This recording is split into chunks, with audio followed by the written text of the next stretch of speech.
Welcome back to a brand new Flick Pick late night live show. This is it. Don't get scared now. Hey there, guys. How are you? Welcome back. Thanks for joining me once again for a very impromptu, random late night live show. So this is where we can just relax, sip on a caffeinated beverage, eat something salty. That's up to you. And we'll talk about movies, life, and much more. As you guys know, whatever you guys ask is what I talk about. So here we go. Without further ado, let's just dive into the good stuff. All right, we got one here from Itchy Elbows. That's a great name. Ever seen Mask of Zorro? An underrated flick. I have seen Mask of Zorro. Actually, you know what's funny about that? Let me double check something here so I know that the audio... Okay, the audio is working. Yay! Yeah, I have seen Mask of Zorro. So over the years, the funny thing about that film is it came out in 1998. And for like 10 years, I never got around to watching it. I don't know why. And then I finally did. And it is underrated in some ways. It sort of is like the originator of like what Batman is. Like that was clearly... Batman was inspired by Zorro in many ways.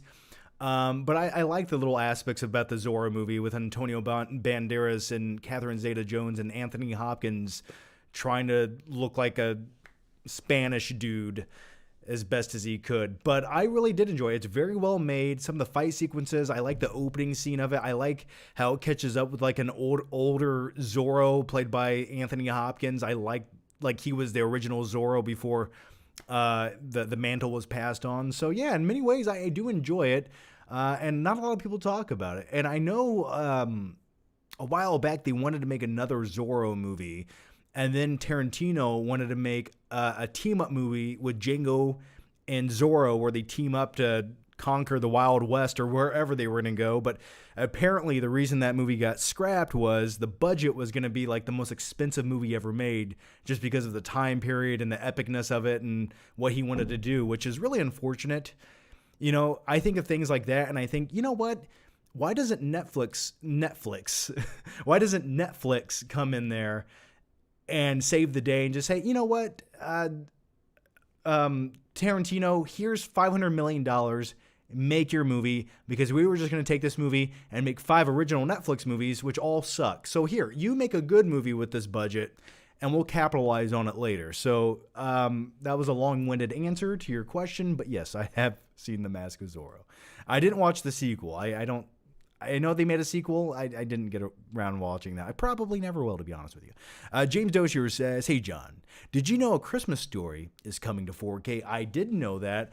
The thing about The Christmas Story is, and I own it on Blu-ray, and I've never actually physically have watched the Blu-ray, nor did I ever watch the DVD of owning it, because if you guys have been alive for the last 2 decades, you know every Christmas they play that shit on TBS 24 hours a day. And that's typically where I catch it once a year. Like it's always on in the background at some family get together. And like throughout the day, you watch it like 20 minutes here, 20 minutes there, 20 minutes there. And by the end of the day, you've seen the movie like 7 times. So the fact that it's coming to 4K, I don't think I would ever like physically put the 4K in. But maybe I would. But it's just one of those movies I sort of enjoy watching whenever it's presented to me on TV. All right, the next one comes from, and also they're making a Christmas Story sequel, which I think has already been filmed, but it's where the adult version of Ralphie and everyone else shows up. It's a movie. It's coming. I think it's coming to streaming at some point. Is it this year or is it next year? I know that movie has been made. But yeah, that I want to see. Hopefully that's not a piece of shit. The next one comes from... Mark Hickey. Hey, Mark. How's it going? All right. We got one here. Hey, John. Shout out to you, man. I've been watching you since 2013. I was 14 then. I'm 23 now. I still remember the days when I used to skip school and watch Flick Trip videos. Thanks for the memories. Here's to many more. Well, thank you for that. I would like to say I gave you more of an education than the educational system ever could. I taught you the ways of life. I taught you how to exceed the speed limit, get low-cost physical media, and talk about nothing. So I do appreciate that, and thanks, man. Hopefully another, 2013 to now, what's that, 11 years? So I think we got another 11 years in us. I'm feeling young and fruitful. But thanks, man. The next one comes from Matthew Castellanos. Have your opinions on the Dark Knight trilogy changed or remained the same? I love all three of them equally and all get 10 out of 10s from me personally. Well, yeah, in regards, my opinions have changed, but in all fairness, I have seen the Dark Knight trilogy films more than probably any other film trilogy in the history of my own existence. There's only a few or handful of other films I've probably watched an equal amount of times, if not more.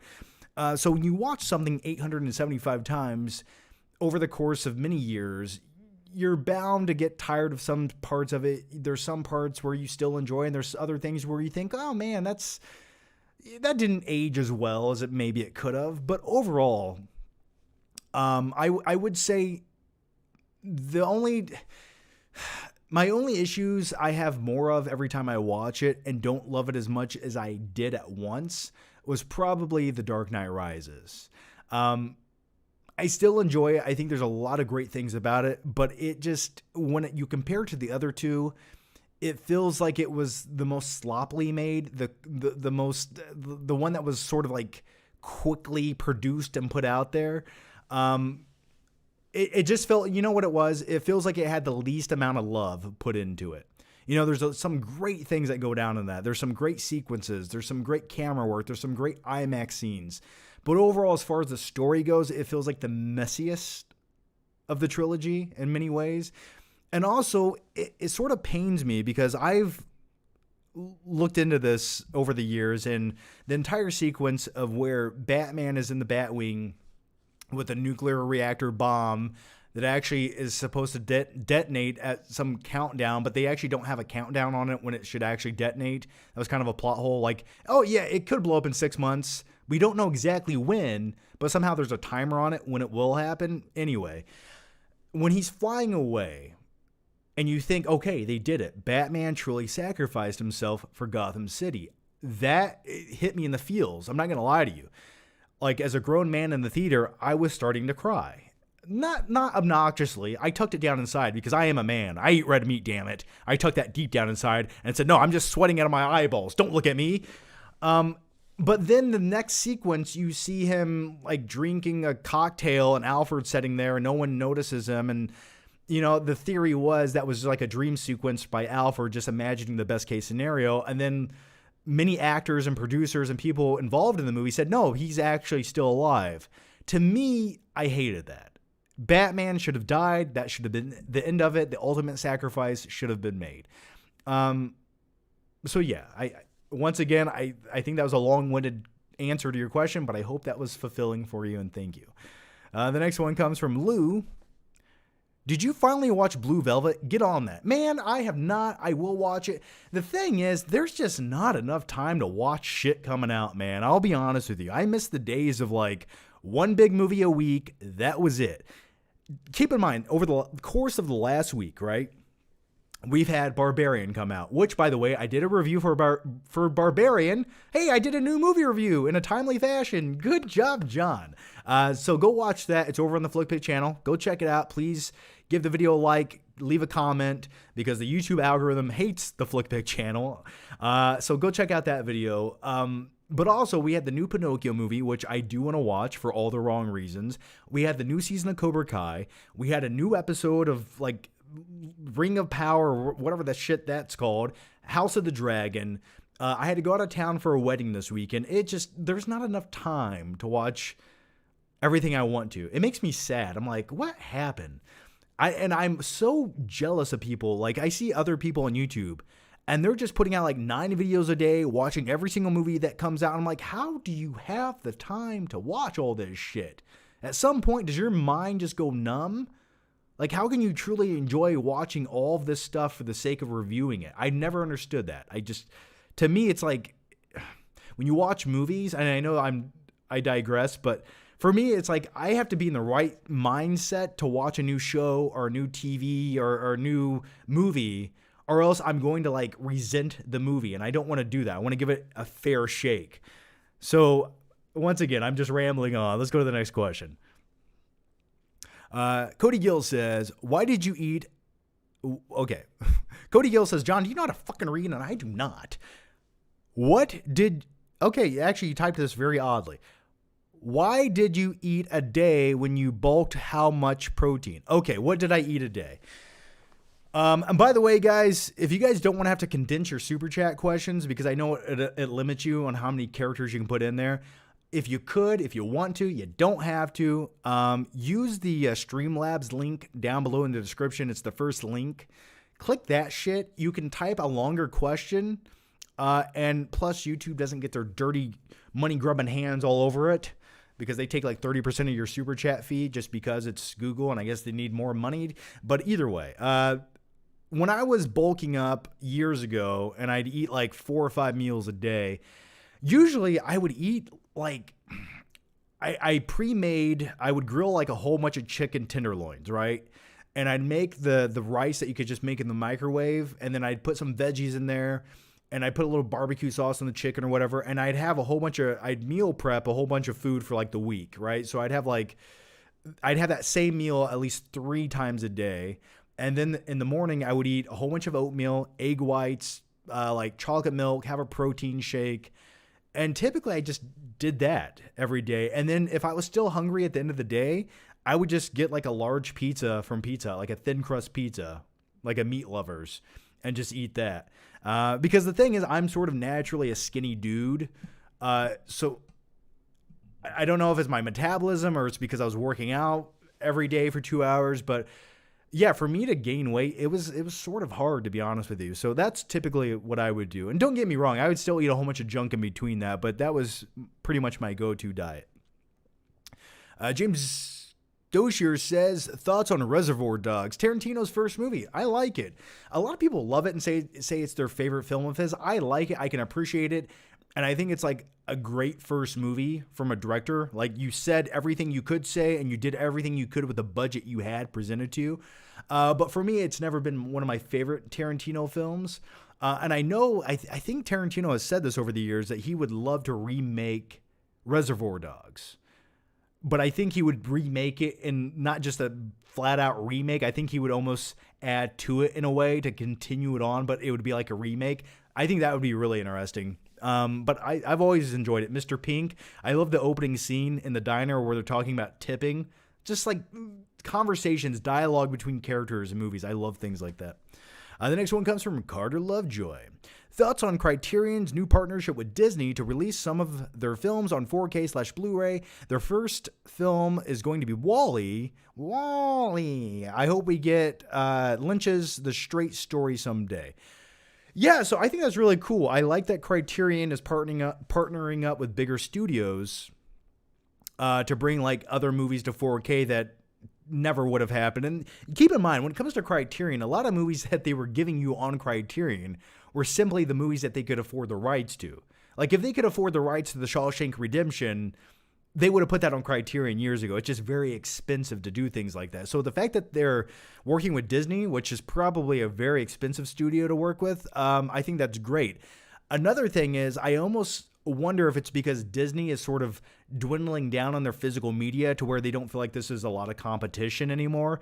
Because Disney, as you know, they have Disney Plus, and they're sort of just, their main focal point is not physical media, but streaming.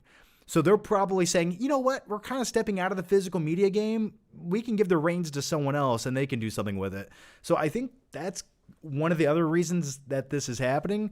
But yeah, there's a lot of great I would like to see some older Disney movies put it on a Criterion. Like, I'd like to see some like older animated films on Criterion. Like, you know, this is one of my favorite Disney animated films of all time, but something like Aladdin, or you can go even older to the 60s, 70s, like Sword in the Stone.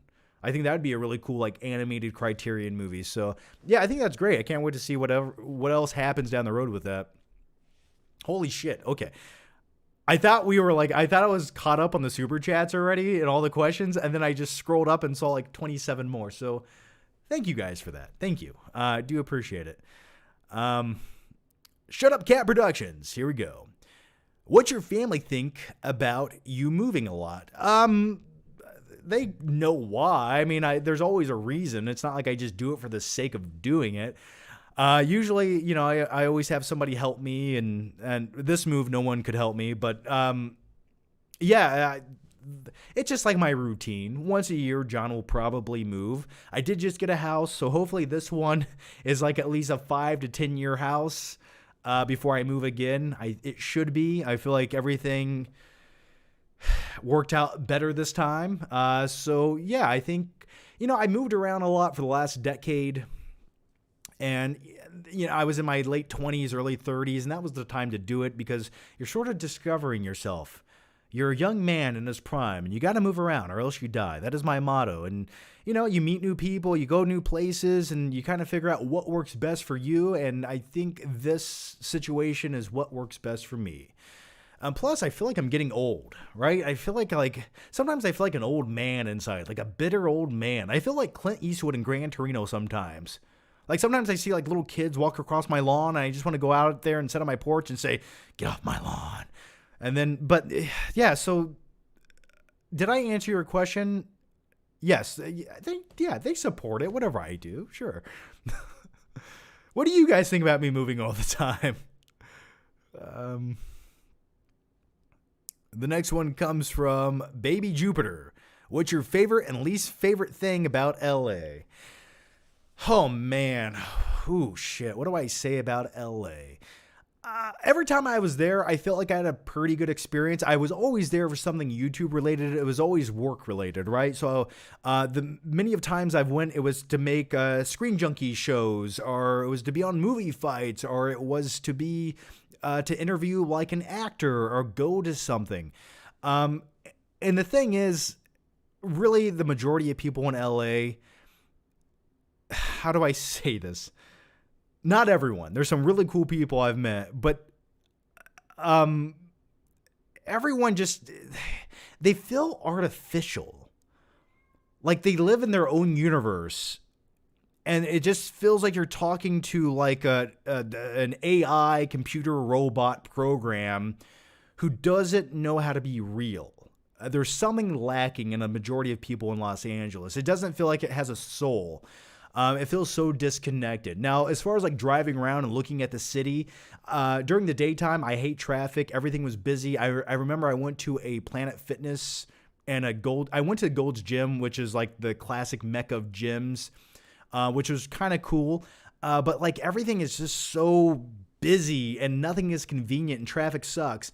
But the coolest thing to me about LA was, and I always tried to do this whenever I had like a rental car, was late at night, like past 10 o'clock, you could just cruise around the city. There's no traffic, and you just feel like you're in a movie. Like you see all the lights and just there's always activity happening.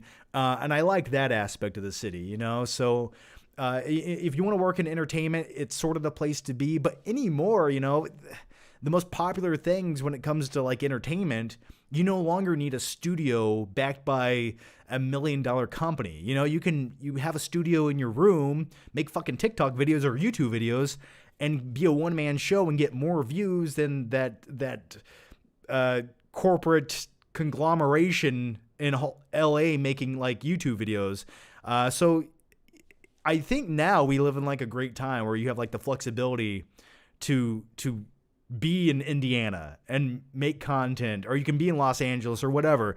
I will say the only thing I'm envious of people who live in LA who do what I do is it is the epicenter for entertainment, and they get to go to like press screenings or the red carpet events. And that's kind of cool. Like there's some of those I would love to go to, and I get emails all the time to go to those things, and it's just like, well, I live 2,000 miles away. It's not exactly convenient.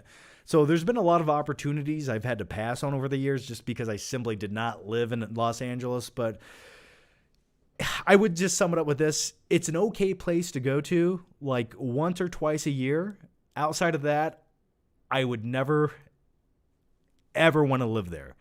And if you look at a lot of people who used to make YouTube videos there, who moved away, there's a reason for that. All right. The next one comes from Lone Tiger. Hey, John. It's been a while, but hope you're doing well in life. I'm doing pretty good. Can't complain. I just wish I hit the lottery. That way I could go buy the TV I want because I'm poor right now. My credit cards are maxed out. But one day. Continuing on with the question here. What are your most anticipated upcoming films this year? I'm excited for Amsterdam, Black Adam, Black Panther, Devotion, and Avatar. You know what? I would agree with your movies as well. I think there's a few others in there I'm not thinking of. Oh, I'm seeing Clerks 3 tomorrow, which I'm actually really looking forward to. Huge fan of the first or the Clerks movies. They're like relaxing movies to me that I relate to, so I will definitely do a review for Clerks 3. Like, I have to talk about that. Really, I'm looking forward to Avatar. I'm just hoping it's good. Just because it's been so long, but it should be a fun, entertaining visual experience, to say the least. Black Adam, I feel like, is going to be such a comic book movie that everyone just kind of forgets about. It just feels like the generic comic book movie. But yeah, I would agree with most of your choices there, man. Christopher Butcher says, you're the best. Also, that's on Old Magnificent 7. On the Old Magnificent 7. You're the well, thank you for that. That's on the Old Magnificent 7. What is on the Old Magnificent 7? What are we referring to right now? I remember the newest one with Chris Pratt. That was a really forgettable, instantly forgettable Western movie. I think I fell asleep during that. Silent Knight 62 says, hey, John, if you could pick one movie president to be our president, who would you pick and why? That is the easiest question I've ever had to answer. And with all of that said, are you ready for it? My name is Morgan Freeman, and the waters will recede. Yeah, I'm going to go with Morgan Freeman from Deep Impact. Great president. I would like Morgan Freeman to be our president. All right, the next one comes from Michael Parton. Who would you continue the Burtonverse, Schumerverse, Nolanverse, and Snyderverse? Which one would I like to see continue? Well, definitely not the Joel Schumacher verse of Batman movies. I think the Nolan verse summed up everything it could. It said everything it had to say. The Snyderverse, I wanted to see that. I really did. You know, Man of Steel was great.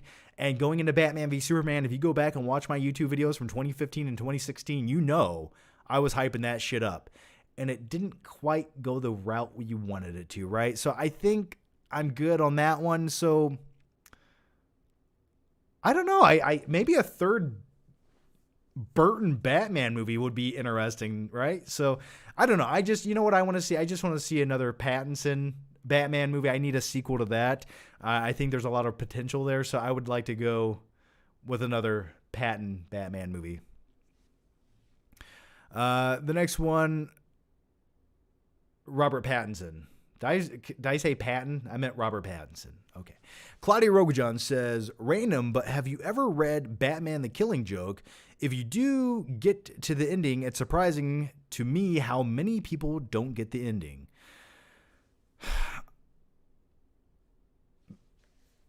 What do they not get about the ending? I'm thinking of the ending right now. I was there something perplexed and ambiguous about it? I don't remember there being. No, I'm thinking of The Dark Knight Returns. I forget how I don't remember how the Killing Joke ends. So I can't really give you much thoughts on it right now because I'm trying to scratch my brain to remember how that ends, and I can't. MKF30 says, is Brie Larson MCU's version of Ezra Miller? I just think she's just not a very charismatic actress. And she kind of played just like generic superhero lady. And the other thing about Captain Marvel is she's sort of a boring character. So I don't think the outcome was anything that people didn't expect. So really it doesn't surprise me much. I mean, it's just when you have that overpowered of a hero, it just sort of like you're just numb to it. You're like, okay, well, I get it.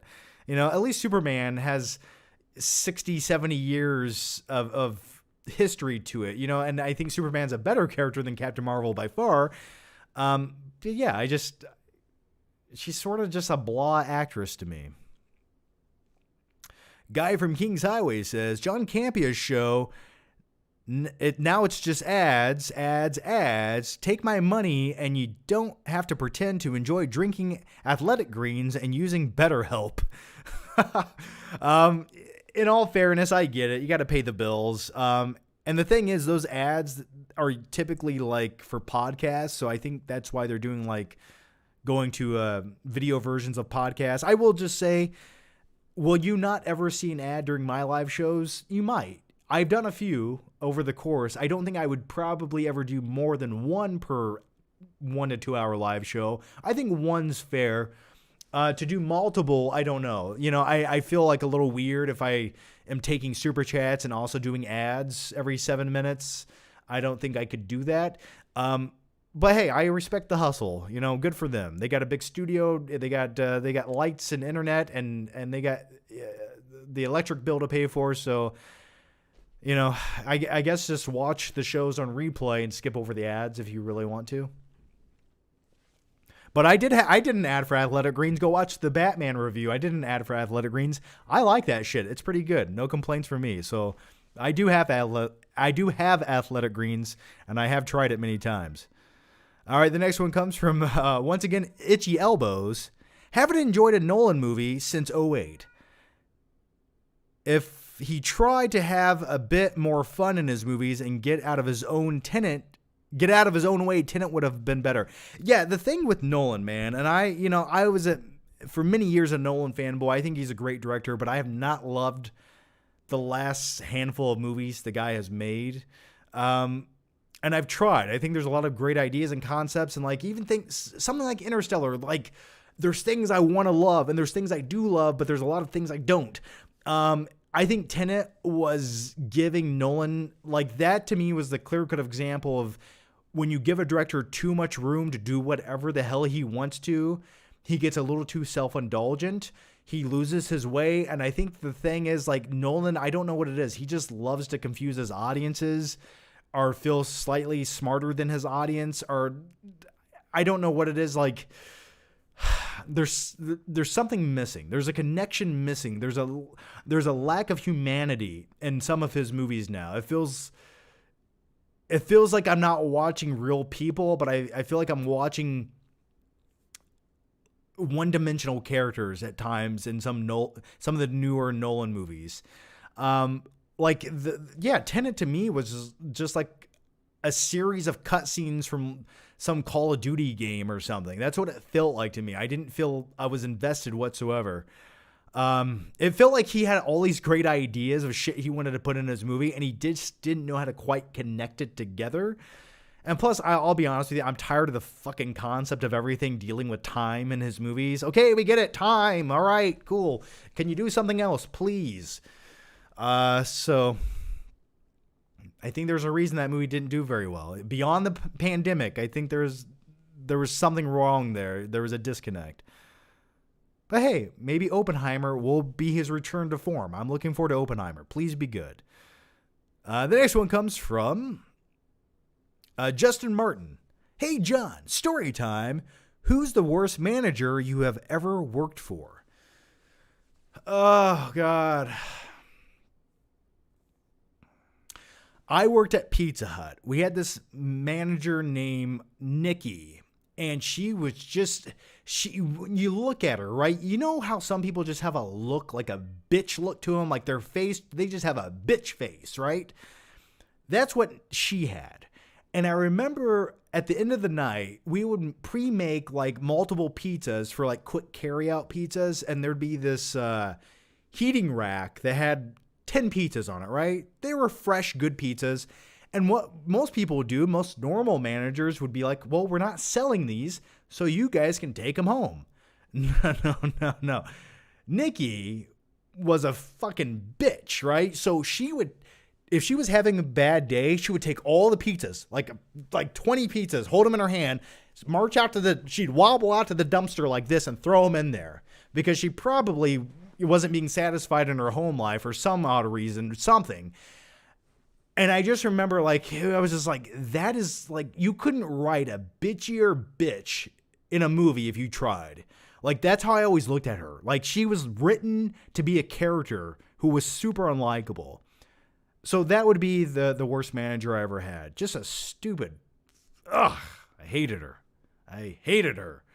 So did everyone else. And if she's alive now, I hope she's in a lot of agonizing pain. Let's keep going. Thank you for that question. I forgot she existed. Ugh. I need to check to see if she still works at Pizza Hut. I hope she does.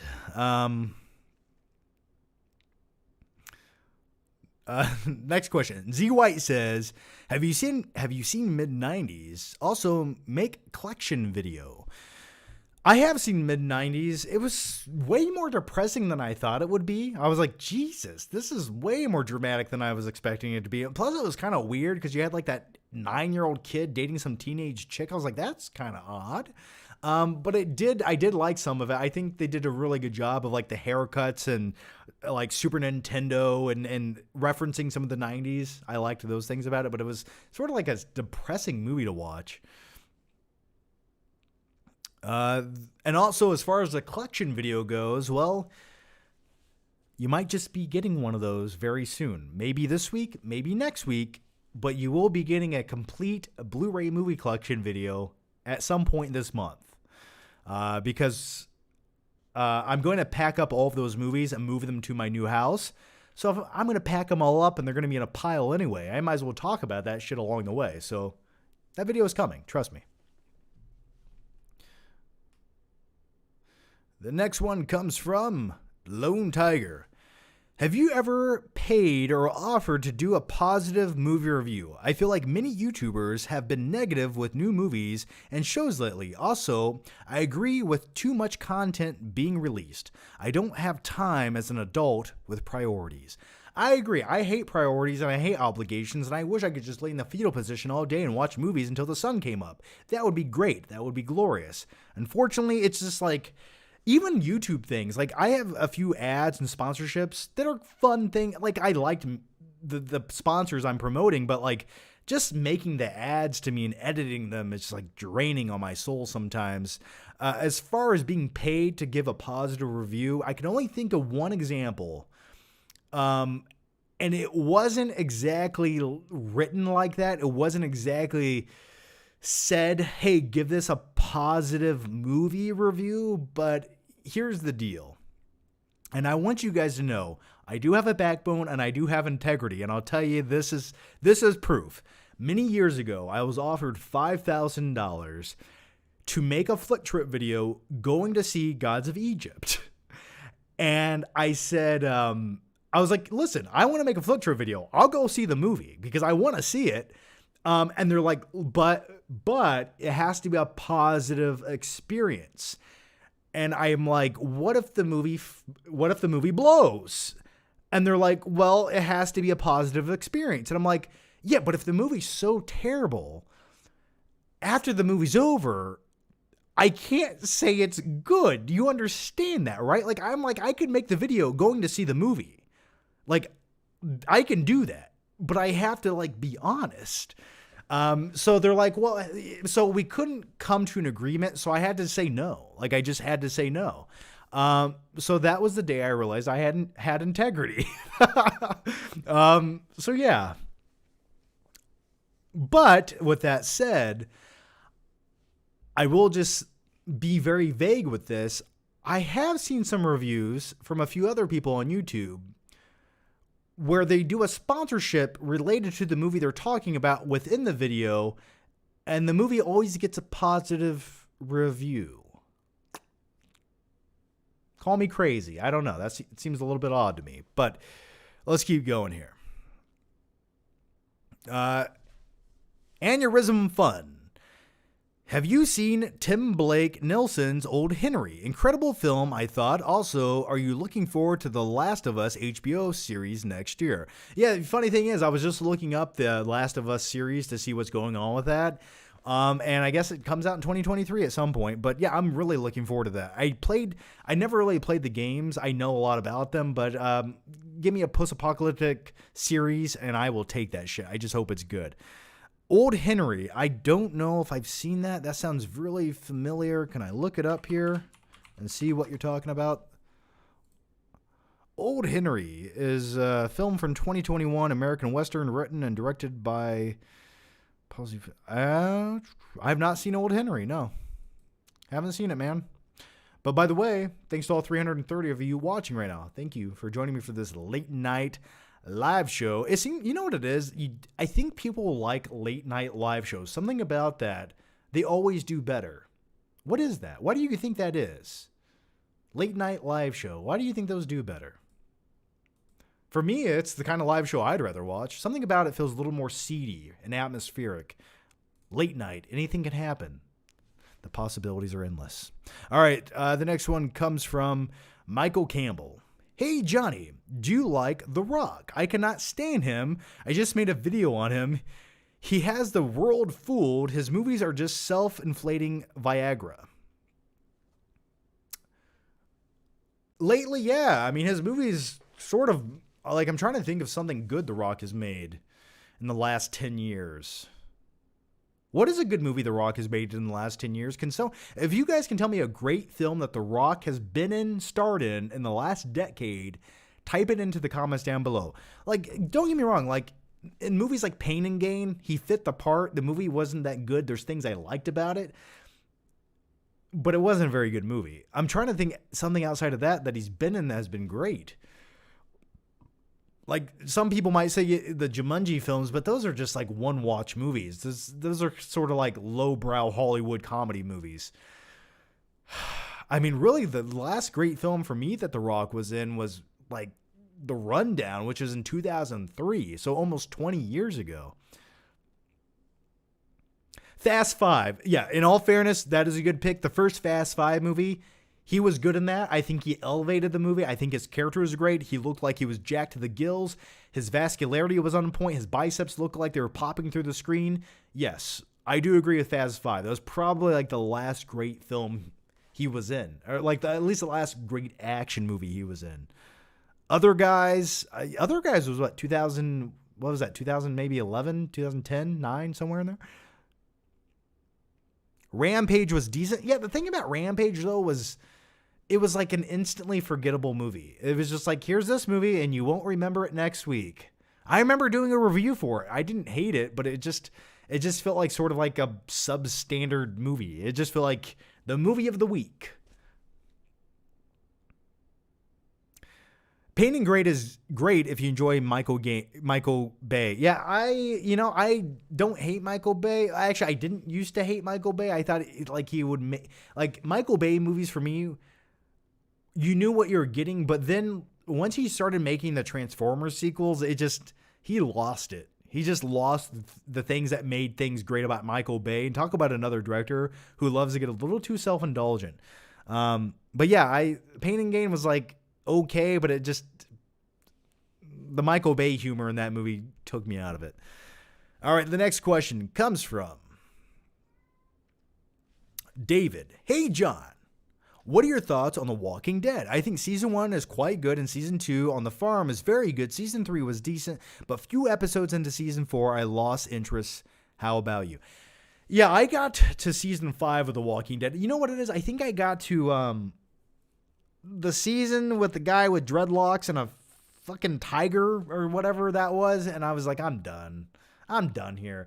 Now, a few years ago, I did rewatch the Lost, like they did new episodes, like episodes in between certain events.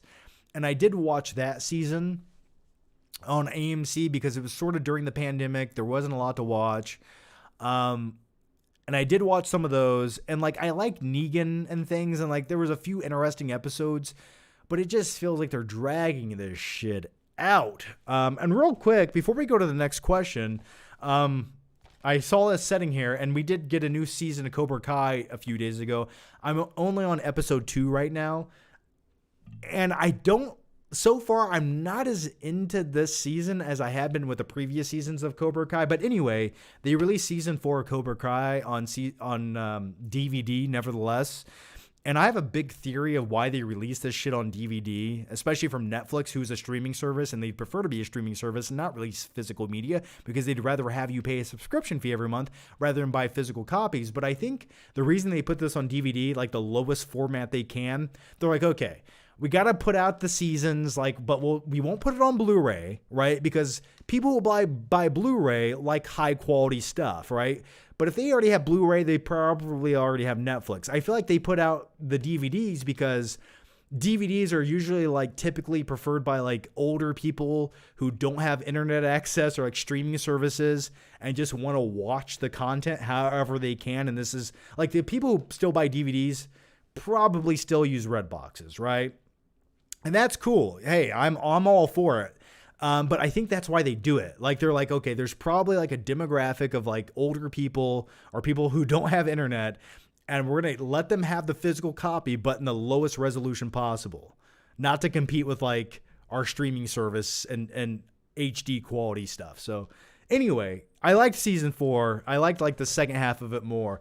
But yeah, the new season of Cobra Kai, and keep in mind, I'm only a few episodes in, but man, it feels like the drama is almost too much to the point where it's losing the focus of what made the first few seasons so fun. Cobra Kai, it's fun, it's karate, cool. But now it's just getting too dark and depressing. And everyone has a subplot in Cobra Kai. And I get it. Characters should have stories. There should be multiple storylines. I get it. But a majority of them, I just simply don't give a shit about. I don't care about some of these kids' storylines. I just don't care. I know it's filler. It doesn't matter, and I don't care. The only people I care about is Johnny Lawrence, Ralph Macchio's, and maybe one of the kids' storylines. Let me know if you feel the same way in the comments. I'd love to know. I have not finished it yet. Please no spoilers, but did you like season 5 of Cobra Kai so far, or did you like it overall? Let me know in the comment section over here. All right, the next one comes from Matthew Castellanos.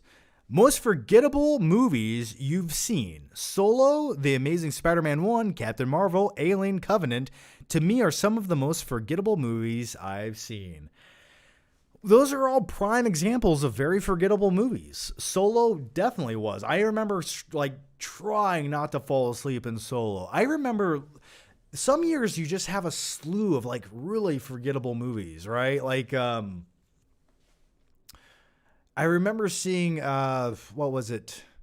The Strangers, the sequel or whatever, a couple years ago in theaters. And that, I watched it and I forgot I watched it. There's been a lot of bad movies over, Suicide Squad came out, right? That movie came out and no one talked about it 2 days later. The movie Don't Breathe 2 came out. Terrible movie. And I forgot it existed the day after I saw it. Let's see. What's another really instantly forgettable movie? Pretty much everything The Rock has been in the last 10 years. We already covered that. Oh, man, I'm trying to think of it. The thing is, with forgettable movies, you forget that you watched them.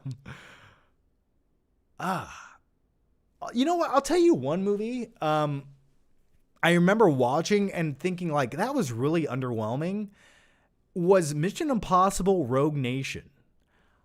I don't know what it is with that installment of the Mission Impossible franchise, but for some odd reason, it felt like they took a big step down from Ghost Protocol into Rogue Nation, and it felt like the filler movie that no one really talks about or references, and it didn't really matter. And then everything after that was better. That's one forgettable big movie. I mean, the biggest issue right now going on, I feel like everything is becoming forgettable. Even if it's good or decent, it's being overshadowed the next day because we talked earlier about this, there's just so much shit being pumped out. There's so much content, TV shows and movies, that even if you have a great movie that comes out on a Friday, by the next Friday, there's already been 2 new shows, 20 new movies. You've already watched 10,000 TikTok videos and 800 YouTube videos, and it instantly gets overshadowed because everyone in society has ADD. And we're bombarded with so much shit that nothing feels special anymore. And I'll tell you what even makes movies feel less special is when they're only on streaming services. Something about a movie only being on streaming services feels less than to me. Even if it's a great movie, it's just something about like there's not this big event surrounding it. It didn't have enough time to breathe. You know, when things are pumped out on streaming services, you watch it, it's over, and then you click on the next thing. No one's taking the time out to have a discussion about it. And that's what I miss. I know we're getting really long-winded right now with this, and I'm going on some weird tangent, but just hear me out for a second. The thing about going to the theater to watch a movie is you would go there. You would talk about it with your friends. You're getting hyped up. You know, before the movie starts, oh shit, can't wait to see this. After the movie's over, you have like this discussion about it in the parking lot or in the car on the way home. And the movie gets to resonate with you. It gets time. Nowadays, you just watch a movie on like Netflix and it's like, oh, what'd you think about that? It sucked. And you click on the next thing and it's like, it's done. It's gone. It never existed. It's scary to me. Like movies feel less special to society. It's just like another 2 hours to pass the time when it should be more than that. It should be a spectacle. It should be an event. And it makes me mad, damn it. And that's my rant. Did I even answer your question? I don't know. Let's go to the next one, though.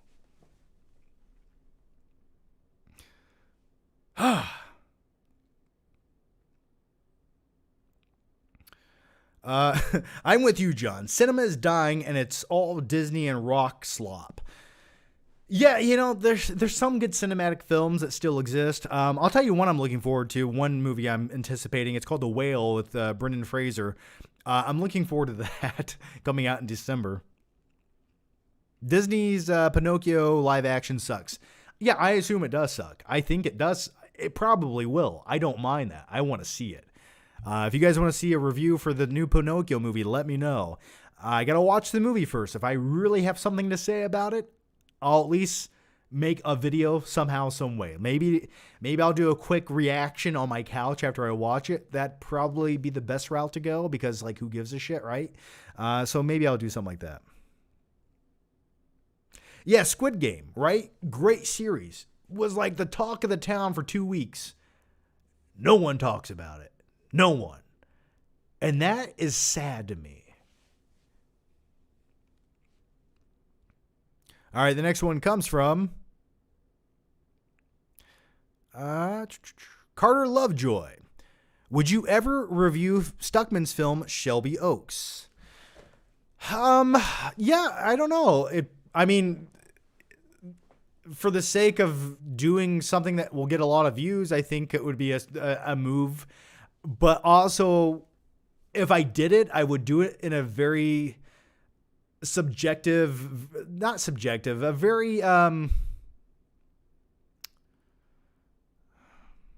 what's the word I'm looking for? I would make sure my criticisms were all very constructive. Because he is my friend, you know, and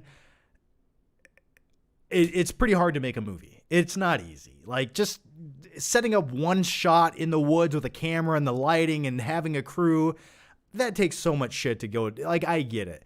But if I have issues, I will make sure to have all my complaints mentioned in the video. But yeah, I think I'll watch it and I'd like to make a review for it. I mean, he might hate me after it, but hey, maybe it's really good and it's a really positive review with some nitpicks. I don't know. Let me watch it first. I would like to make a review for it. I think I would like to. I think that'd be really cool. I don't know. Maybe I can get him in for like a quick 5-minute interview. Maybe like whatever issues I have with it, maybe the fun thing would be to have him like on a Skype call and I say, okay, let me ask you why you did this and this, and to hear his answers. You know, maybe that would be an interesting way to do it. I don't know. Max Dugenbauer says, I recently watched Goodfellas. That was one hell of a movie. I enjoyed it. Well, I'm glad you did, man. Goodfellas is one hell of a movie, but I prefer Casino. I think Casino is the more entertaining movie, and I think it's the more rewatchable movie for me. Goodfellas is good, but I've always preferred Casino. I think it's just like a better performance by Joe Pesci and Robert De Niro. The next one comes from Cody Gill. What are your go-to workouts for lower chest? Usually for lower chest, you want to do like the go-to would be a decline bench press. So you're sort of laying with your head towards the floor, working out so it hits the lower boobies right here. Another thing you can do for chest is go over to the cable machines, lower the cables all the way down, and do some cable workouts where you bring it up. Whatever's activating your lower pec right here, that's what you want to go for. You know, it's all about the angle. You know, whatever you're doing, just tweak the angle a little bit and it'll hit the lower chest. Or you can do dumbbells. You don't have to do a bench press. You can do dumbbells, but just do a decline when you do them. Those are a few great things to do for the lower chest. Shut Up Cat Production says, I troll anyway. What age / how you pop your cherry? It's definitely the same week I got my driver's license, and I knew it would be. I remember thinking like, okay, if I can drive, this will happen. You give me a time and a place, and I'm yours. Outside of that, I don't know you. Yeah, it was like the first week I got my driver's license. I knew that's all it took. You can't get laid when you ride a bike. I'm just putting it out there. The next one comes from Itchy Elbows, who says, all my friends are getting married, having kids, and buying homes. I'm 24 and trying to do me, but I feel behind in life. Advice? Don't feel bad, man. 24 is like the new 16. I didn't move out of my parents' basement until I was 20. God, was I 25? That sounds sad, but I was 25. I lived in my parents' basement until I was about 25 years old. Because I was probably in the same situation as you, man. It just, nothing really culminated until that point. And once it did, it all sort of worked out from there. So don't feel bad. I moved out when I was 25. Yeah. Was there more to your question there? Yeah, you know, I might do the kid thing in a couple more years. I'm in no rush at this point. I've bought multiple homes, so I can't say I haven't already crossed that bridge many times. But yeah, I moved out when I was 25. So no rush, man. You got time. Figure it out. Really, the thing is, you have until about 30, right? By 30, you should at least have something going for you. Have a little momentum. Up until that point, it's okay. Near Term says, Studi, do a review of Walter Hill's Hard Times so that your followers can enjoy an amazing movie. Hard Times? I'm thinking Harsh Times. What is Hard Times? Now, Harsh Times is a great movie. Oh, Hard Times from 1975. Okay, Hard Times, crime noir, sport film, making the directorial debut. Have I seen this? Is this a boxing movie? Holy shit. For some odd reason, Charles Bronson looks like my stepdad right there. Anyway, I don't think I've seen it, but I was thinking of Harsh Times starring Christian Bale, which is a really underrated movie that you guys should watch. It's not for everybody, but Harsh Times I definitely think is a one-watch movie that no one talks about. I recommend it. I love the duality of Christian Bale's character. He sort of plays like a street thug, but also he can play like a very clean-cut, I'm applying to be a police officer. But he's like the most crooked dude you've ever met. I like that duality of the character. And also there's a great scene in Harsh Times with Christian Bale. He gets in a fight with a whole bunch of other dudes on the street and beats their ass. And he's like, hey, you lucky you got little bitch feet, dog, or else I take your shoes. I'm like, I love that. If I ever get in a fight, I'm using that line. Hopefully I win the fight so I can say that, but nevertheless.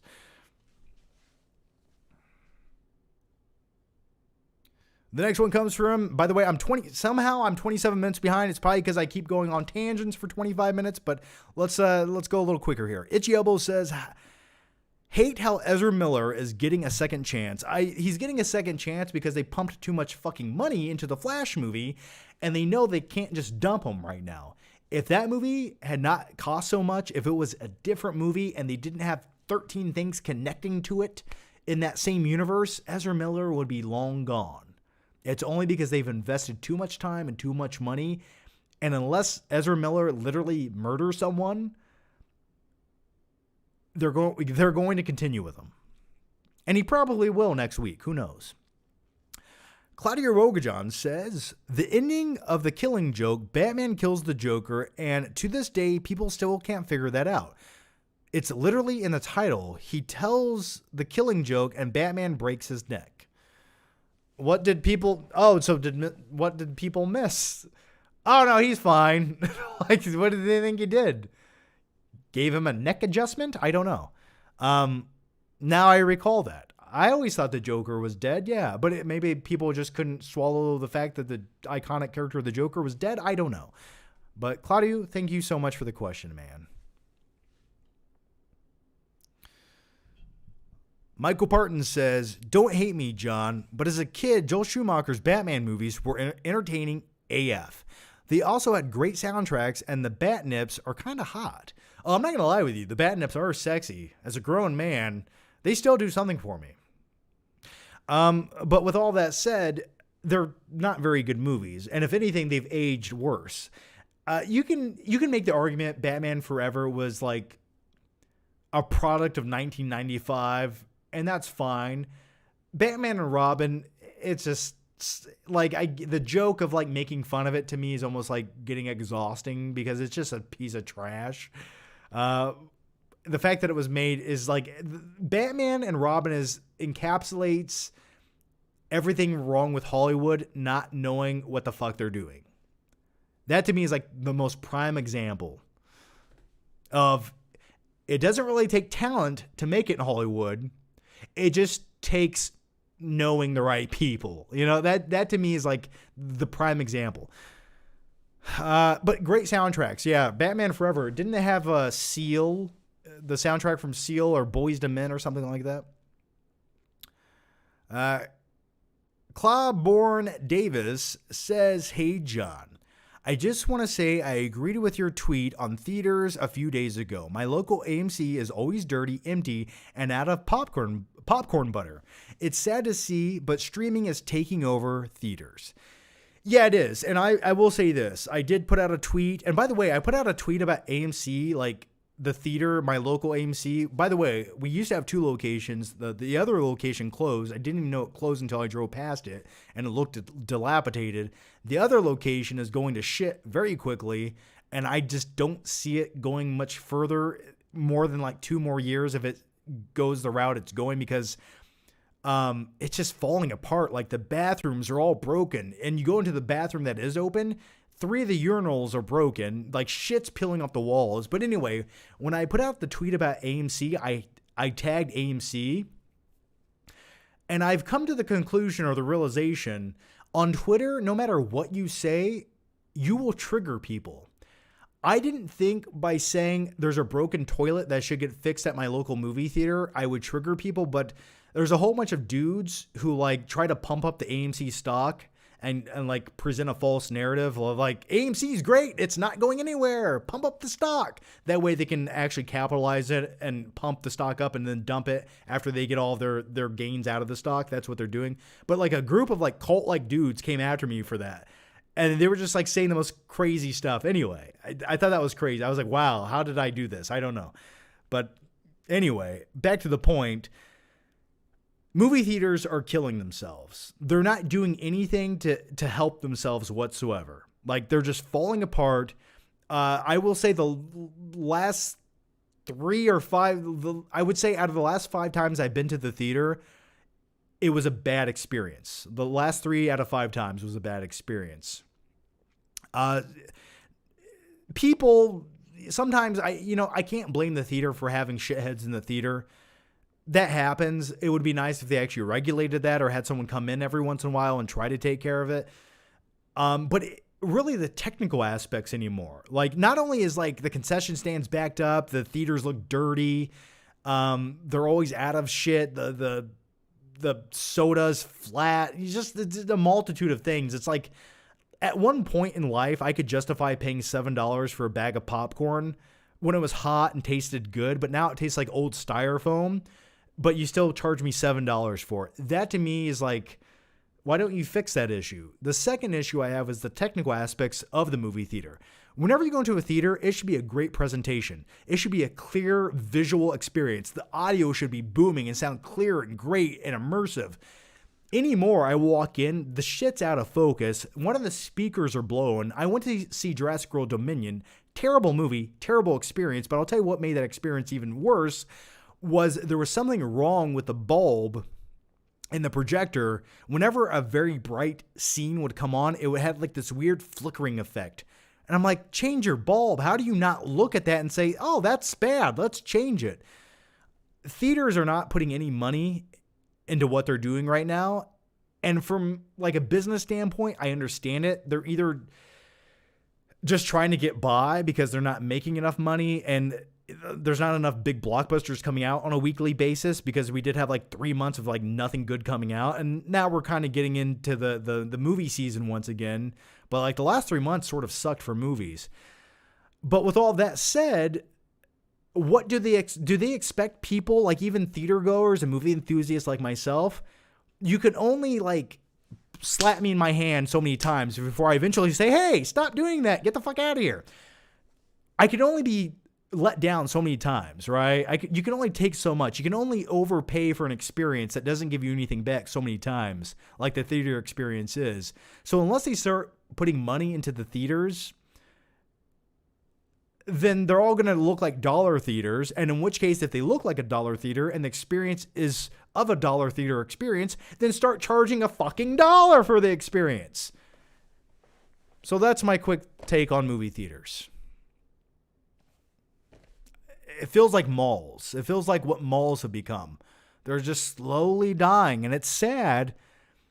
And I think there's a large group of people who still want to go to the theater.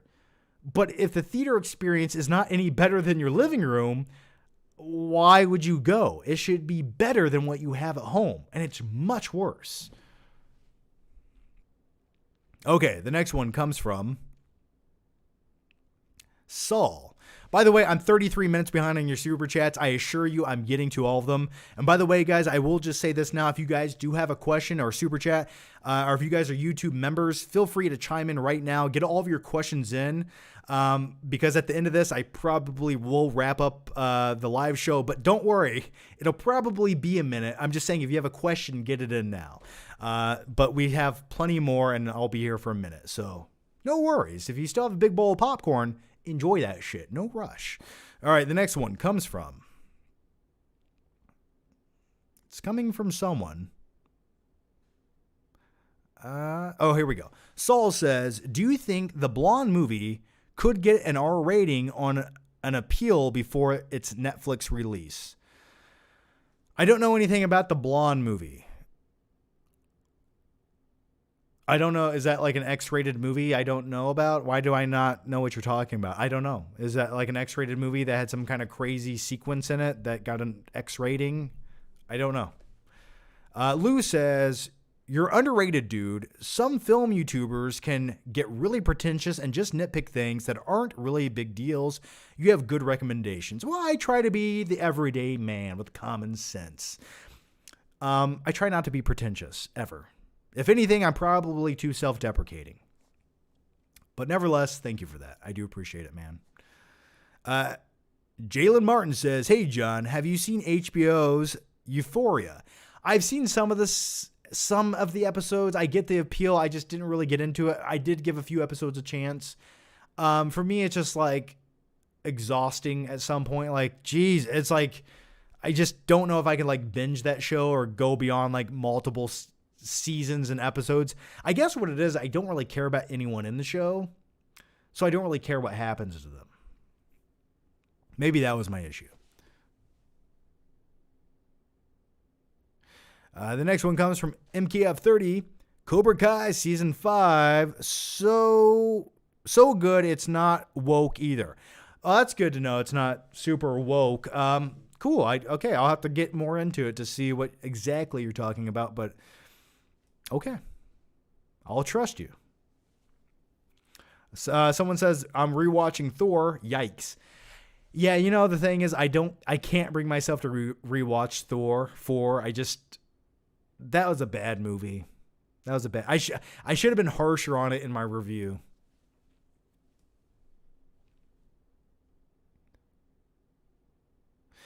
B-Force Gaming says, what's the best time of day to watch Quentin Tarantino's The Hateful Eight? I watch that shit late at night. That for some odd reason, I'll tell you the best time to watch The Hateful Eight is it's a very wintertime cozy movie. So I like to watch it either on a rainy night or I like to watch it on a night where it's snowy out. You know, like where you're in the house, it's a little cozy, you know, you make some tomato soup. I don't know what people eat, but that's usually when I like to watch it. I Live for This says, sup, John, big fan. Watch any AEW or WWE recently. I watched the Clash at the Castle pay-per-view a week ago. I enjoyed it. It was pretty good. I don't really watch a lot of AEW. Usually when it comes to like WWE, I watch all of the pay-per-views. I watch some of the clips on YouTube. I don't really watch the weekly shows. I don't think they're that easy to get through, but I do like to watch the pay-per-views. Mark S. says, do you like The Boys? The newest season, I watched like the first 3 episodes and I never got around to watching the rest of them. I don't know. There was just something like not connecting with me anymore on The Boys show. Like I like Homelander. I just did not finish the series. And you know, another thing, like another series where no one talks about it. The Boys came out. It happened. No one talked about it. The new season of Ozark came out. Happened. No one talked about it. It's just like nothing gets talked about the next day anymore. And another tangent, it's almost like the same with YouTube. Like it's almost hard to make a video about anything and it like has more than 12 hours of time to live because like the content machine is pumping so quick you can't keep up. It's like long form videos are sort of dying and that makes me sad, but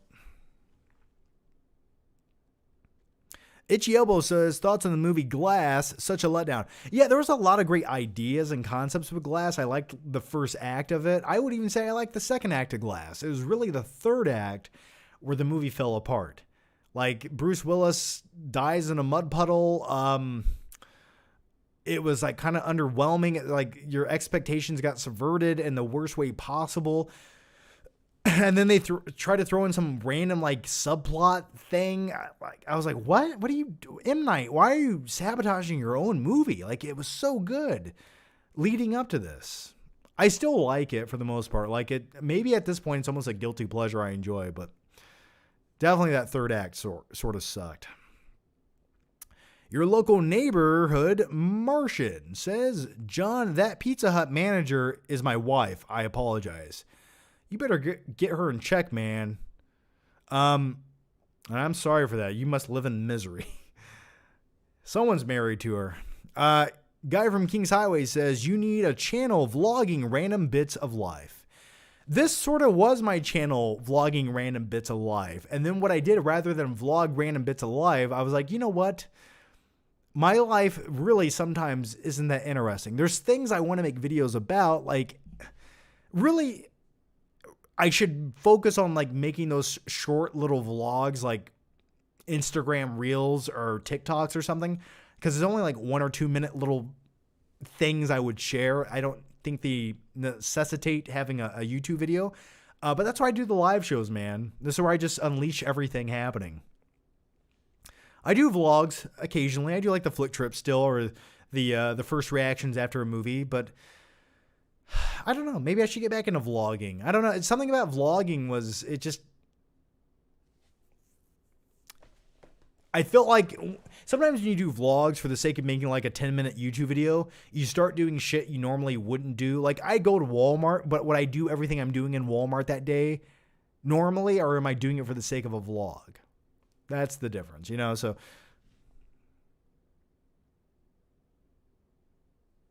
Matthew Castellona says, what's worse, the Fanatic or The Room? I think The Room is by far the worst movie. I think The Fanatic is a better, more competent, well-made, bad movie. I hope that makes any sense. I need to rewatch The Fanatic again at some point. That is a damn good time. I can't believe it was made. I still can't believe it was made. Fan of Film says, rank X, Black Phone, Barbarian. I wasn't a big fan of X. I'd probably say Black Phone was the most enjoyable experience from start to finish. Barbarian, I thought up until the halfway point was doing really good. It's like after the halfway point of that movie where it sort of like loses what I was hoping it would sustain, and it had some plot holes to it.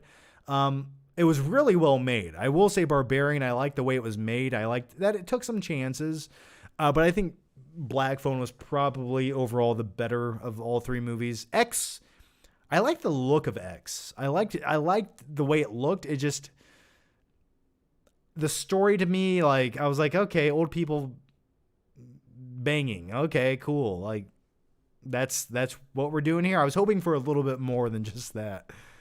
The next one comes from Nick Koss. John, thank you for being you. Your voice and your videos inspire me, and this stream is exactly what I needed tonight. Love you. Well, I love you too, Nick. Thank you, man. Thank you. I make these videos for people like you, man. I'm not going to lie. So thanks for that, man. Thank you. Shit like that keeps me going. Shit like that makes me want to make another video. I'll tell you that. Lou says, Batman 2 ideas, body horror Clayface. I could see a Clayface, like a guy with body dysmorphia, something like that. He definitely won't be like the animated Clayface where he turns into a big turd who can like transform into shit. Harvey Dent getting the National Guard to fight Batman. Okay, that could be interesting, like the government going up against Batman. But then again, like the ending of the Batman was like symbolism and showing that the city is embracing him in the daylight, because he doesn't necessarily just have to be a vigilante in the shadows. Now he can be a hero in the light, and he's almost more effective that way. So I don't know about that. Snowy/Ice Gotham and make it all musical. JK, don't do that. So my thing was, and some other people's theory was, have Mr. Freeze show up. And it doesn't have to be Arnold Schwarzenegger, Mr. Freeze. It can be more of a subdued Mr. Freeze. Maybe he's like the most badass hitman of all time, something along those lines. And maybe like the crime family at Gotham or whoever's running Gotham hires him to take out the Batman. And it just so happens to be a wintertime setting, which would be cool, sort of like Batman Returns. Also, you did have that big flood. So maybe the flood, because at the end of the Batman, it was November? So wintertime is right around the corner, so maybe that could freeze over, and now you sort of have a dystopian sort of Gotham City where it's not quite as easy to get through the streets. There's like frozen streets, and it's sort of hard to get from point A to point B. That could be interesting. So I'd like to see like a cool version of Mr. Freeze. Now you could throw in like a secondary character in there, but you know, that's sort of where I would lean towards. I'd like a cool, badass version of Bane. I would go that route. I'd at least like hint at that. Michael Parton says, excited about Shazam 2, Blue Beetle, or Aquaman 2. I'm excited. I don't know much about Blue Beetle. I know it stars the kid from Cobra Kai. Aquaman 2, I'm kind of looking forward to, and Shazam 2, I'm also looking forward to equally as much as Aquaman 2. I think those will be like two fun, enjoyable movies.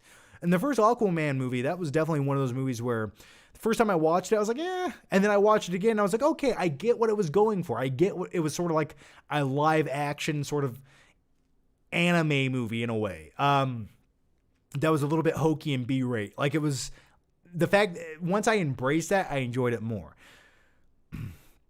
DJ Crack Mix, who's a member, how's it going, man? John, I don't understand what you mean by no one talks about movies or TV shows. People talk about movies and TV shows, right? But the conversation doesn't really last long. Like, it could be the ultimate finale of a show. It could be the most mind-blowing shit you've ever seen. There's going to be 800 YouTube videos made about it, right? That day. A week later, no one's talking about it. Like, people forgot it existed. That's what I'm talking about. I miss Flick Trips. Well, if you miss Flick Trips so much, go watch the last one I put out like a month ago. Go check that out. Did you watch that one? I have another Flick Trip. I have one. It's in the can. I will release it. I promise you, this month. I will release it. I just have to edit it, but I will release it. I sell more movies in this Flick Trip video, but also I use the store credit to buy something really cool. So look out for that. Chris says, hey, John, how's it going, Chris? MKF30 says, which is the best to you, how would you rank these movies? First to third. TMNT 1990, Spider-Man 2002, and Batman Begins. I would say my favorite is Batman Begins. I would actually go Ninja Turtles, the 1990 version. I love that movie.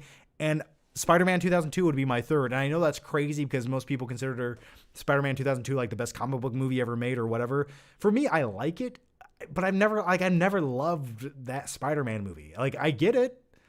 There's a lot of things I enjoy, but some of it has not aged well either. The next one comes from Andrew Shroom. Will you ever team up with Chris Stuckman again? I don't know. Probably not, man. He's in another universe now. That's where Chris is. The next one comes from Jimmy Shoes TV. Would you rather see a realistically young, deep-faked remake of Pain and Gain with Sly and Arnie, or a realistically young, deep-faked Expendables prequel? Shit. I'd probably go with the Pain and Gain. The Expendables movies, to me, just the stories are not, like, they're kind of boring to me. I'm like, this is what you're going to do with all these stars. This is what they're doing. Okay. Probably the remake of Pain and Gain would be kind of neat. That's who it should have starred. Gus Babington says, Super Chat cost to do a flick trip in Pittsburgh, PA. Super Chat costs? $500. $500. I'll come to Pittsburgh, Pennsylvania, and you can be in the damn flick trip video in the car with a cameo. I'll drive you around, and we'll go to Best Buy together. $500. That's the cost to get to Pennsylvania. Let me know. I'll make it happen. I've been to Pittsburgh. Many years ago, I was in Pittsburgh. That's a pretty cool city. Lots of hills, though. J-Man92 says, hello, John. What was it like seeing movies with Chris Stuckman? I imagine you had some pretty interesting discussions with him about movies. Did you often agree with his thoughts, or would you two disagree a lot about movies? Thanks. I would say 90% of the time we agree, and there's a 10% time where we disagree. But if you disagree with Chris, he kind of gets really quiet and doesn't talk. It's kind of awkward. I'm not going to lie to you. And another thing about watching a movie with Stuckman is, like, after the movie's over, he just goes deadpan quiet until the credits are over. It's like, you really are intently watching those credits. Okay. The other thing about, and I will leave it here if you guys want some inside scoops to Stuckman or whatever you want, but the thing I always found interesting is after a movie, we'd drive home. We'd have like a 30-minute drive home, and we kind of talk about the movie, but it's almost like everything he says in his reviews after the fact, he would never say on the drive home. So I'm like, where did all these thoughts come from? You didn't mention any of these after the movie, and they all show up in the video. I always thought that was like, I was like, where did these come from? Because I didn't hear you say any of these 20 minutes ago. So I don't know. Those are some. So it was always fun watching movies. Like, some of them were good. I remember, I think the best experience we ever had watching a movie in the theater, I think, you know what it was? It was The Dark Knight Rises. And I remember, like, during the Batman fight where Batman was like fighting Bane and he's going, ah! And we kind of looked at each other and we went, ooh, shit. That was probably like one of the best experiences. All right. The next one comes from Aneurysm Fun. The most underrated or underappreciated flick you can think of. Oh gosh. Underrated and underappreciated flicks. A lot of people always ask me, what is my favorite movie of all time? And I always say it's Nightcrawler. I say, if you could go in my brain and I could like sit there and articulate and make the best movie like I would want to make or put together, it would be like Nightcrawler. Maybe not exactly, but like it feels like that film went into my brain and made the movie I wanted to see. And when I mention it to people, they've never seen it. They're like, what is Nightcrawler? Like, you don't like your favorite movies like Shawshank Redemption or something? I'm no, it's Nightcrawler. So really, I would say I wish more people had seen Nightcrawler.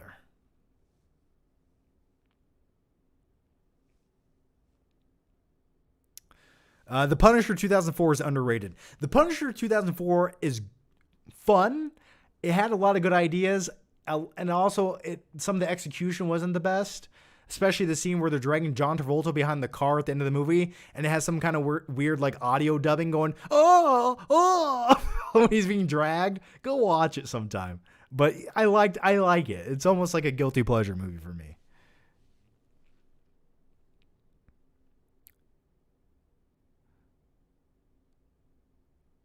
The next one comes from Splattervision. When is the Insect Man solo movie coming out? Is Michael Bay directing? I think Michael Bay would be the best director for Insect Man. I'm not going to lie to you. Especially with the overly saturated color palettes, it'd be phenomenal. It probably wouldn't star me. It'd probably star Mark Wahlberg or something. But yeah, if you don't know what Insect Man is, I'll just keep going on. First I pollinate, then I punish. Yeaman John says, have you ever seen 2010, The Year We Make Contact? It's a sequel to 2001 Space Odyssey. It's an interesting film. Oddly enough, I've never sat down and watched the sequel. I've seen clips of it. I've seen the visuals. I've seen like discussion videos about it. I've never sat down and watched it though. Yeah, it's just one of those big time, like older films I've never sat down and watched. What did you think about Barbarian, John? Did you review it? Yes, I did review it. Do you subscribe to my channel? Yes, it's on the Flickpig channel. My review of Barbarian is there. That's what I'm saying, guys. There's just too much shit on YouTube where everything gets overshadowed. Or maybe YouTube hates me. I don't know. I have noticed on the Flickpig channel, my videos I put up over there do not get released to my viewers. I have noticed that for like the last year, which is sort of depressing, not going to lie. But yeah, I do have a review for Barbarian. It's over on the Flickpig channel. Go watch it. Check it out. Favorite movie of the year? I'm not quite sure yet. Maybe The Batman or Top Gun Maverick at this point.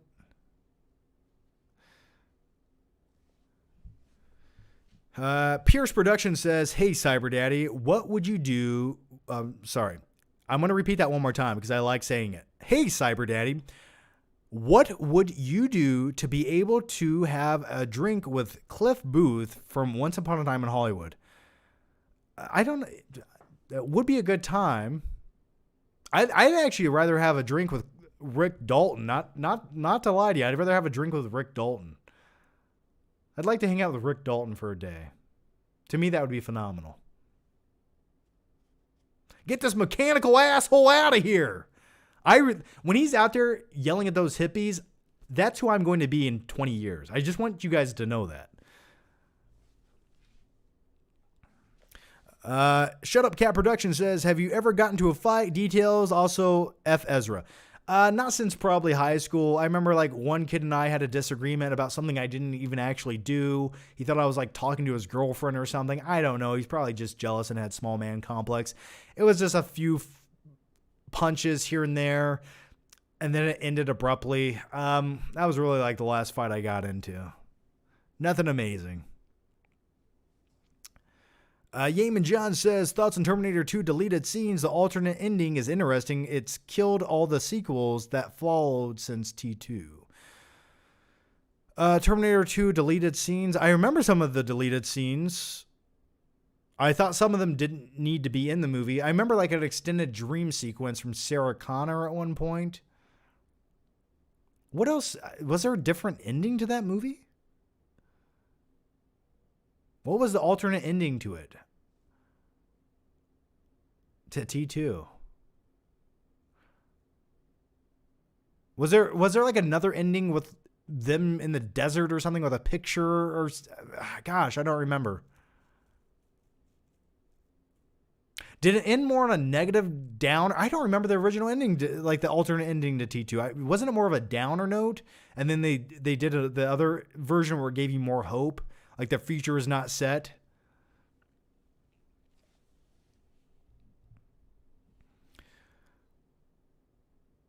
I swear, every time you go live, I'm at work. Well, just watch my videos at work. It's fine. Put some headphones on. No one needs to know. The next one comes from Andy Sanchez, hello, John. I just finished watching Dark Knight Rises in 4K Ultra. Whoa, such an amazing movie. I bought the Dark Knight Trilogy on 4K from Best Buy. Yeah, you and me both. I bought it as well. Looks damn good. I think Dark Knight Rises on 4K looks the best out of all three movies. Not the best movie, but the most IMAX sequences. So it looks really nice. Claudia Rogajon says, speaking of Batman and Joker, have you seen Batman Beyond Return of the Joker? That got some terrifying imagery and torture implications. It's awesome. I have not watched the Batman Beyond movies. None of them. Not really any of them. To be honest, I haven't watched a lot of the DC animated movies. I don't know what it is. I just can't really get into them. The only ones I really enjoy are like the Dark Knight Returns 1 and 2. Nate Holden says, oh, hi, Mark. Oh, hi, Nate. Jamin John says, your old Full Metal Jacket Blu-ray review is hilarious with you doing boot camp scenes. Any memories? Yeah, I actually remember making that like it was yesterday. If you want to see my two younger little brothers, go watch my Full Metal Jacket Blu-ray review video. Good times, man. I enjoyed making that. I'm glad it exists on the internet for one day future sake. But yeah, I remember making that. That was a good time. Andy Sanchez says, thank you, John, for doing another live stream. Well, man, don't thank me. Just come watch them. That's all I ask. You don't need to thank me, and you never will. Just watch my shit. That's all I have. That's all I ask for. But thanks, man. Claudia Rogajon says, Bane is really a tragic character. If you look into his backstory, he could be really interesting if well done. Also, I don't like the Tom Hardy Bane.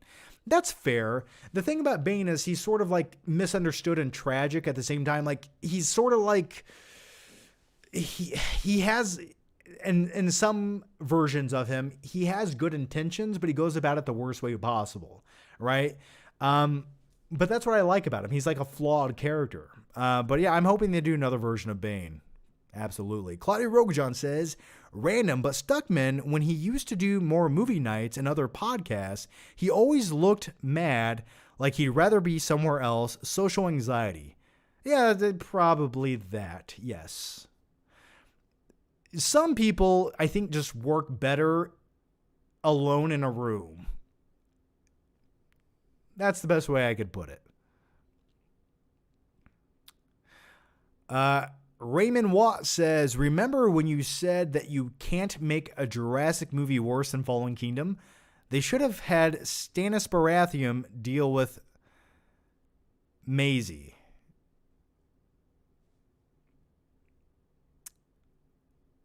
Yes. Yeah.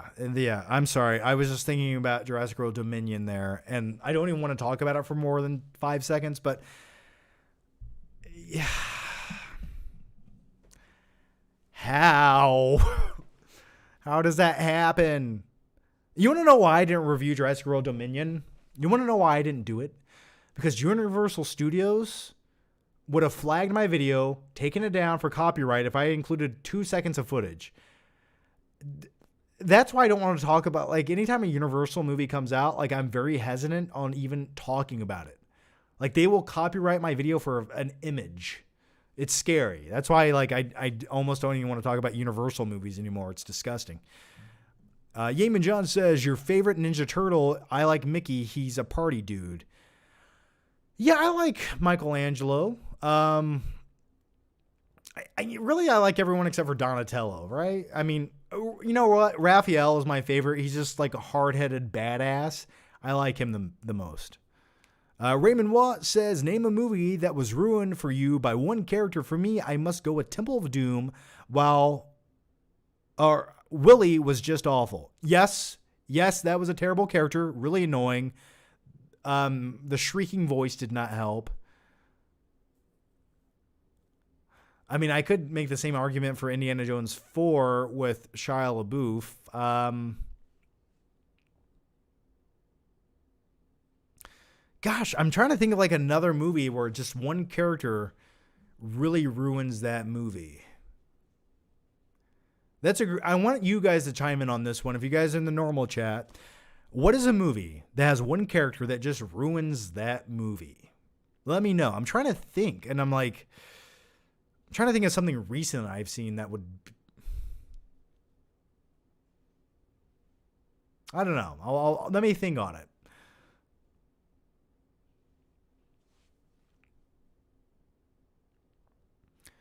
I got one. How about the new Star Wars trilogy with the character Rey? Just ruining every single one of the movies.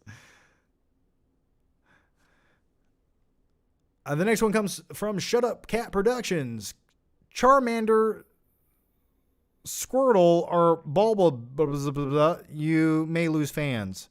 I don't know anything about Pokemon. I don't know shit about it, man. I can't even chime in on that shit. Charizard. I don't know. I know nothing about Pokemon. I'm sorry. Please forgive me.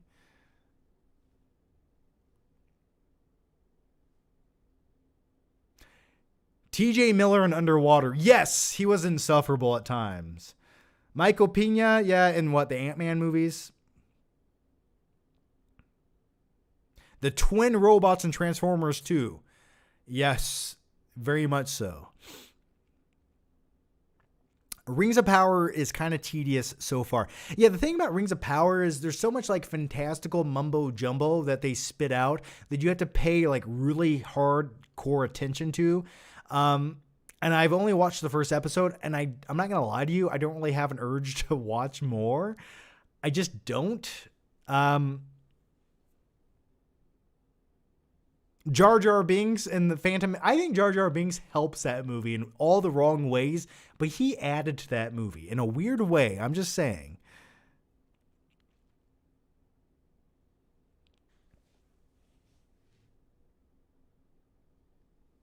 All right, the next one comes from OE Reviews. What's your favorite Hans Zimmer track?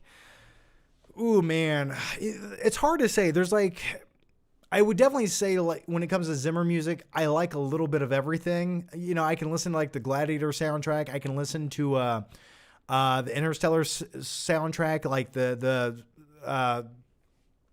track. I think it's titled Coward.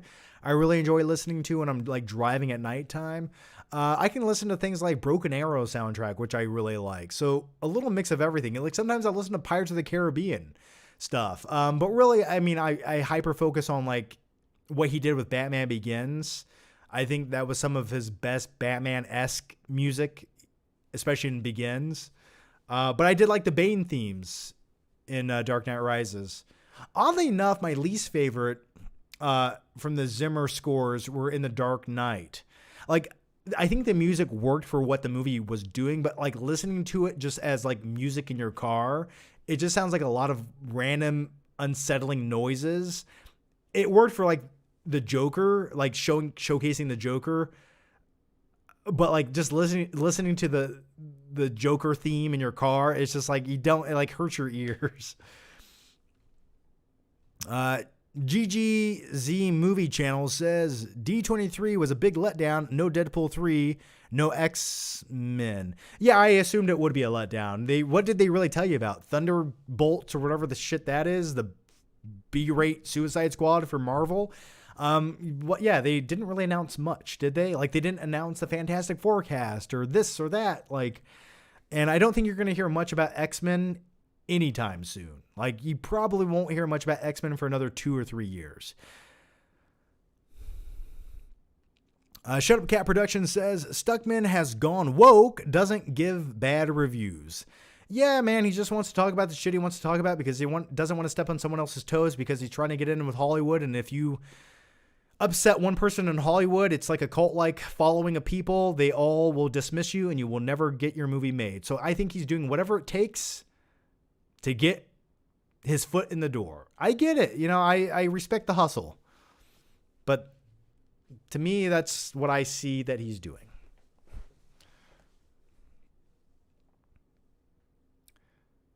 I mean, I don't know. It's kind of hard to review movies and not actually criticize movies. So maybe it's like a film appreciation channel. I don't know. But it's working for him, man. Collie Wally says, evening, John.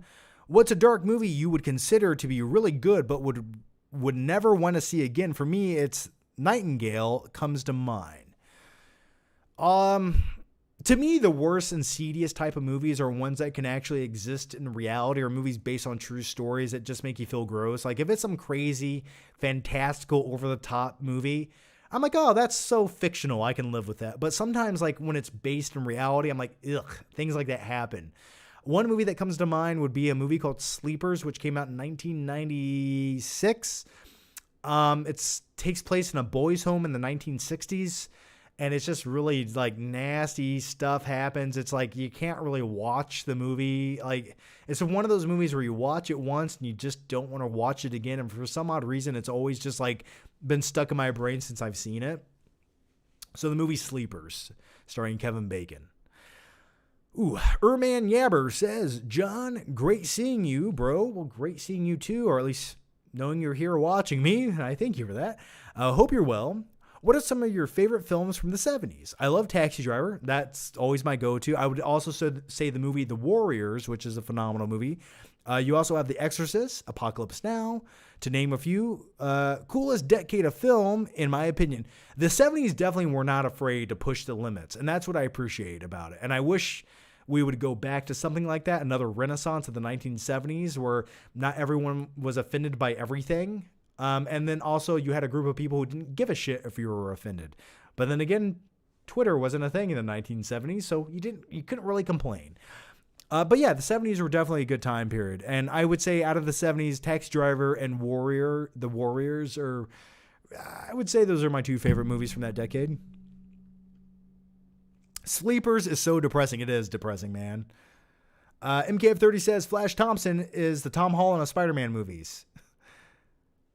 Flash Thompson the kid who played Flash Thompson. Yeah, like that was kind of an underwhelming Flash Thompson, wasn't it? Let's see. Obi Review says he agrees.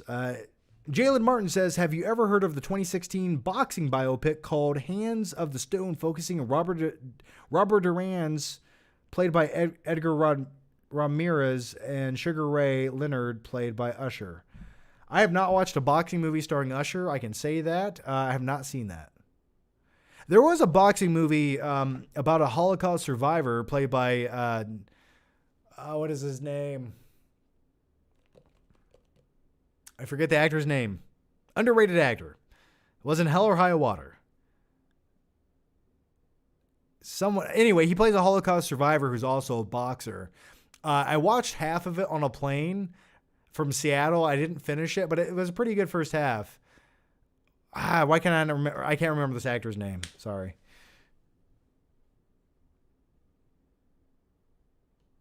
What is your NFL team? I don't really watch a lot of football. To me, it's just never been that interesting to watch.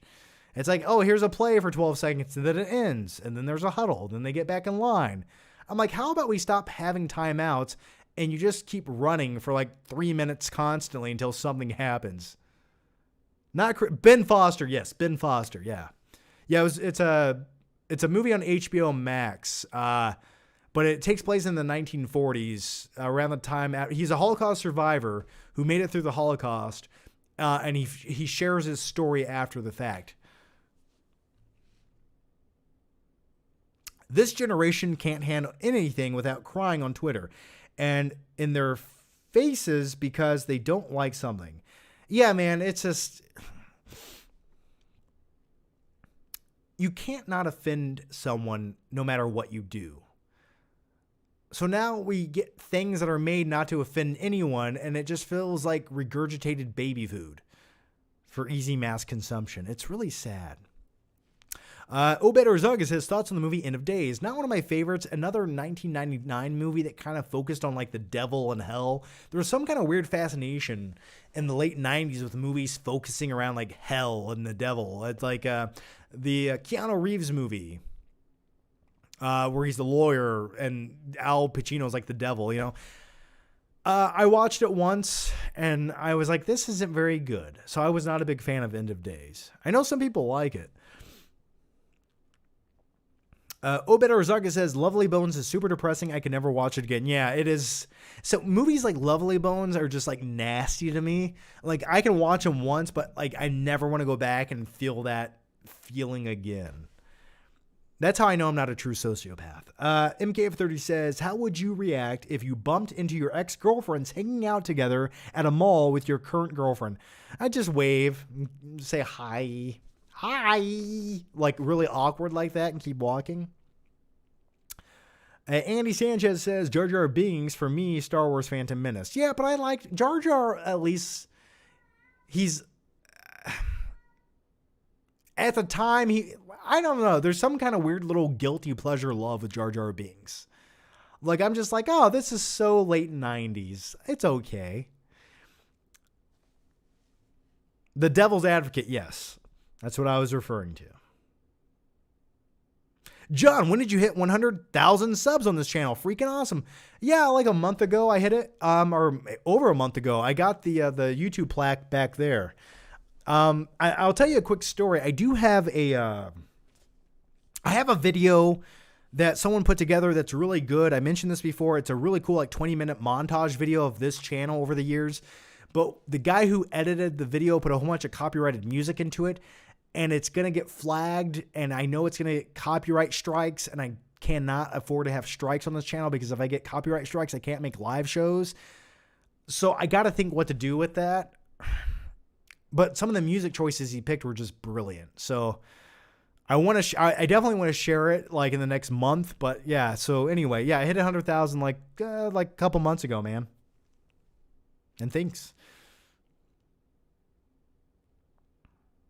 George Lucas was ahead of his time from Michael Campbell.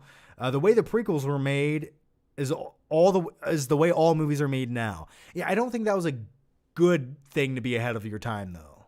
Like just very CG'd, like green screen movies. OE Review says, been rewatching the Predator movies. Imagine if The Rock replaced Adrian Brody's character in Predator 2010, would have made it a lot more memorable. Yeah, that was my thing. The Rock should have been the new Arnie in a new Predator movie like 10 years ago. Now The Rock just feels like The Rock, but 10 years ago, he didn't quite feel that way. And I always thought it was a missed opportunity to never have like The Rock in a Predator movie. I was like, how is this not happening? OE Review says Constantine is underrated to bring it back. Yeah, another movie that's sort of like about hell. I know people like that movie. I watched it once in the theater and never ever had the urge to go back. All right, guys, I think I'm going to wrap up the live show right about there. But I do want to say, guys, thank you guys for the questions. Thank you guys for hanging out. I do have to edit a video right now and put that out. But yeah, like I said previously, if you guys missed it, go check out my Barbarian review over on the Flickpick channel. Much appreciated. Also, I put up a quick first reaction to the movie after seeing it, where I talk about how dilapidated my movie theater is. I put that up on this channel a few days ago. And also, there's a brand new live show I just made 4 days ago. That's like 2 hours long. If you missed that and you're bored and have 2 hours and nothing better to do with your life, well, you can go watch that or listen to it. Either way, I do thank you guys. I do appreciate you guys. And as always, thanks for watching. Thanks for the questions. It does help so much. And I will see you guys very soon with another new video. And the next review over on the Flickpick channel will probably be for Clerks 3, which I will see tomorrow. So don't forget, go watch Clerks 3. Take care, guys. Stay safe. And I'll see you next time. Bye-bye.